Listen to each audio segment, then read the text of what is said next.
দর্শক কি খেলা দেখাইলো বাংলাদেশের মেয়েরা, পুরাই চমকাইয়া দিয়েছে।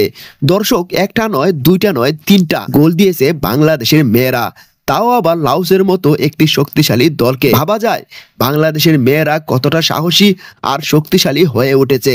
র্যাঙ্কিংয়ে 21 ধাপ এগিয়ে থাকা দলটির বিপক্ষে বাংলাদেশ খেলা 34 মিনিটে গোল করেছেন সাগরিকা। সাগরিকা একটা নয় দুইটা গোল করেছেন। সাগরিকা লাউসদের হাতে হারিকেন ধরিয়ে দিয়েছেন, অর্থাৎ সাগরিকার 2 গোল। অন্যদিকে আরেকটি গোল করেছেন মুনকি।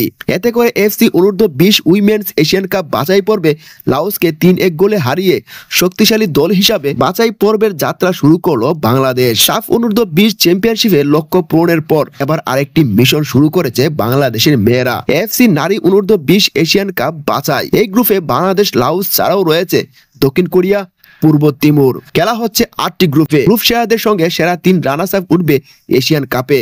আগামী বছর থাইল্যান্ডে অনুষ্ঠিত চূড়ান্ত পর্বে খেলবে স্বাগতিকরা। বাংলাদেশের গ্রুপে দক্ষিণ কোরিয়া থাকায় সেরা হওয়া বিশাল চ্যালেঞ্জের। অন্য 2 ম্যাচ জিতলে বাংলাদেশের সামনে সেরা 3 রানার্স আপ হওয়ার একটা সুযোগ তৈরি হতে পারে।